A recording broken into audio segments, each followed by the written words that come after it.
Yes, they do. We have a lot of that in this bureau. I think. I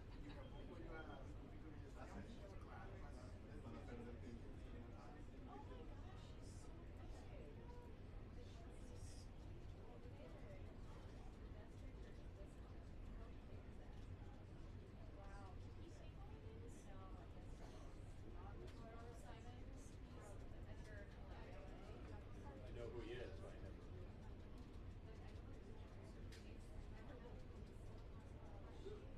Little girls love their movies.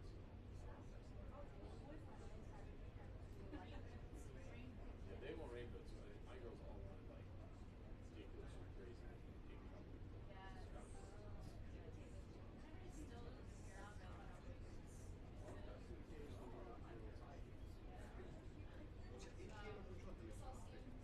Right. So anyway, I'm using that to now send schedule emails, CCing the person involved, so that some people want, the parts that matter are what's there. That's like, oh no, remember I wanted the November 10th.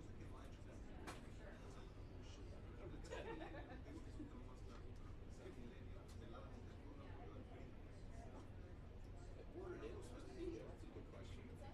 Mitch. Probably in the hall. Probably.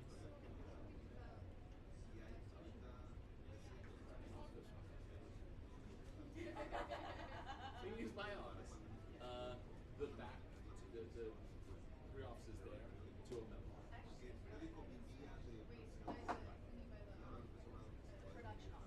Production.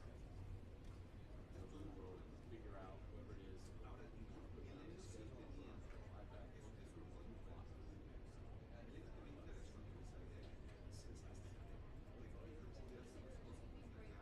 On the way to, on the way to Greenville, those three offices, yeah, the engineers, a couple, you asked them to see the engineer using for about a day or two. The second one, the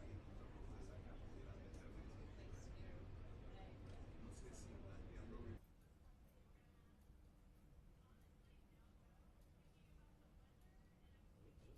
saying you want to sell your house in 10 Supreme Court. No,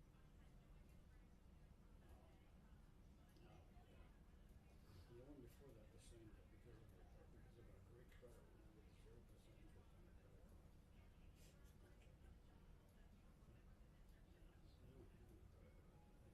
It's recorded. If you hang on the line and press 1, it'll set you up right now. Nope. They're really not legitimate. Second of all, I don't want a credit card. I'll call up my credit card company. Not something I can afford to call. Tomorrow, after he leaves, I'll have time to call up Verizon and DirecTV. All of this is the most important thing. Bull markets last longer than bear markets, and that's why the stock market keeps going up. How much longer? The average bull market since the 1920s has been close to 900 days.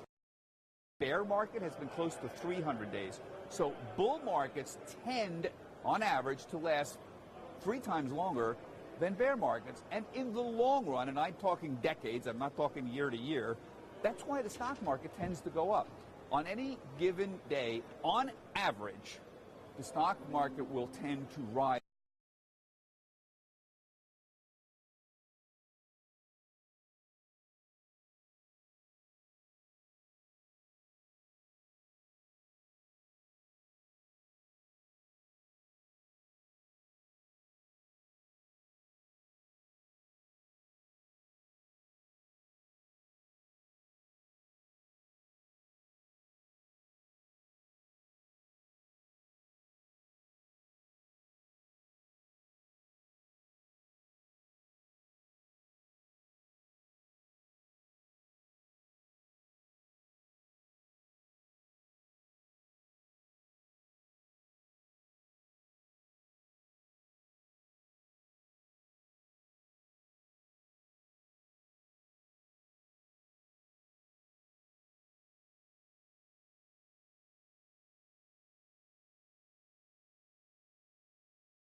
successfully.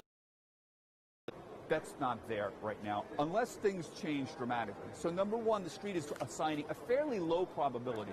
Number two, there are other explanations that people give. We get all sorts of them from various trading organizations and individuals. And that the other explanation is, let's assume that the president does leave office, so Mike Pence is now the president. How will things change in terms of the way the stock market looks at things, in terms of the tax cuts, in terms of reducing regulation, in terms of the U.S. economy doing well? And the answer you get from these groups is not that much.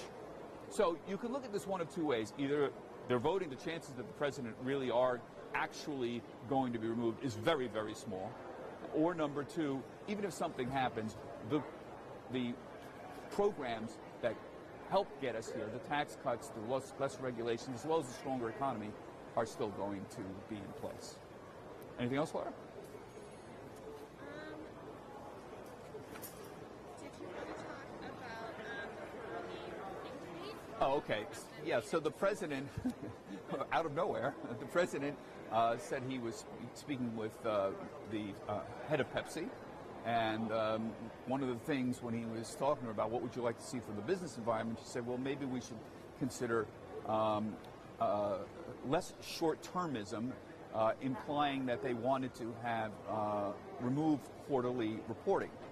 Now, you all know you have to file a quarterly report. We do these quarterly earnings, and this is how we know how the companies are doing. So I'm sorry, this is not a good idea. Sorry, Mr. President. It's not a good idea for a very simple reason. The reason that you have to file a quarterly earnings report goes back, and they decided that we're going to mandate a regular reporting period. In this case, it was 3 months. They could have done 6 months, as suggestions are. Maybe we should just eliminate quarterly and go to every 6 months, but they decided not to. They decided 6 months was a little too long. I personally, I'm in the camp that says quarterly reports. Now, the CEOs say, you know what? This is a pain in the butt. We have to keep doing these short-term reports, and it's distracting us. I'm sorry, I don't buy that argument. The CEOs are always saying, we want to think great thoughts. We don't want to be disturbed by your constant, how are we doing stuff, you investors that are out there. I have a problem. I don't think it's disturbing your great thoughts, number one. Number two, you want to talk about short-termism. How about the fact that CEOs are themselves short-termers? Most of them are not in a CEO job more than 5 years. That's a problem. They have short-term thinking. Their compensation is determined by the stock price. How about talking about that? While I'm on my high horse and my soap opera, my soapbox, excuse me, how about the way they report earnings in general? How about telling companies, stop using this adjusted earnings thing. You know what adjusted earnings is? There's an agreement of here's what our bottom line is on earnings per share. Oh, now we're going to take out charges that we took because we don't like them, because it gives you a better idea if we take out charges about where our operating profits are going, our core profits are going. I'm sorry, that might be useful if you're an analyst doing a model, but if I make $1 in earnings from your company and suddenly you say, oh, actually, I'm taking a 20-cent charge for impairments, and now it's 80 cents, but it's really $1 if you leave the charges in. I'm sorry, Warren Buffett, I'm sure would say, I don't have $1, I actually have 80 cents, and that's the way to look at it. So the real number is 80 cents, it's not $1. And that's what we're talking about here. How about changing that kind of short-termism? So I get a little bit annoyed with all of these discussions about eliminating quarterly earnings. I want more information for investors. And by the way, what's wrong with short-termism? What's wrong with the idea that people may not want to hold stocks until their 90s? Warren Buffett, a man I admire and greatly respect, has held Coca-Cola for decades, but other people might not want to, frankly. No offense, Mr. Buffett. So we have time for one more question. One more? So we had some big news this week out of JP Morgan. What do you think of the idea of their free trading app? Okay, so JP Morgan announced a new trading app, which is essentially for free. And what they have done here is create an app that can be tied to your bank account that essentially allows you to create a trading platform, and they're offering 100 free shares a year. I think this is a fabulous idea. I think it's a shot across the bow for everybody else. What it means is the consumers are going to be able to trade for very little. Most people don't do 100 trades a year. That doesn't really matter that much. The important thing is ease of use. So imagine this, you've got a Chase Yeah, we can do that. account, you've got a checking account, you've got a savings account. Yeah. And what they've done is they've Yeah. made it very I'll easy to switch, link we'll that checking switch and five savings and six. account with a brokerage account where you can take money out of Yeah. your checking account or savings account and put it into an account that buys stocks or buys exchange traded funds. And you can easily maneuver back and forth and see what's going on. Now, why is this a little bit of a threat to everybody else? Well, in the past, you might have a Chase account, but you might have a Charles Schwab account where you actually go and invest your money, or a Vanguard account, or a Fidelity account, whatever.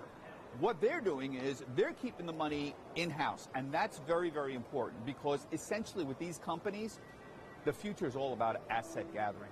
They don't care whether they're going to charge you $4.99 or $2.99. That's not that important.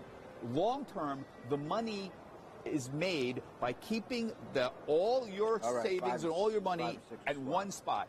Keep it at Chase, JP Morgan, and don't do anything. And then we're going to turn around and we're going to sell you services as you get older. That's the hope. Who knows? But nonetheless, the key is you, the consumer, are winning. That's a good news story for the week. That's all the time we have. I'm Bob Pisani, down on the floor of the New York Stock Exchange. Everybody have a healthy, happy, and safe weekend.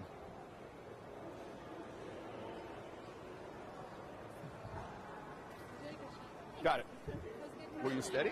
What? Were you steady? I was. She is very steady. Did you make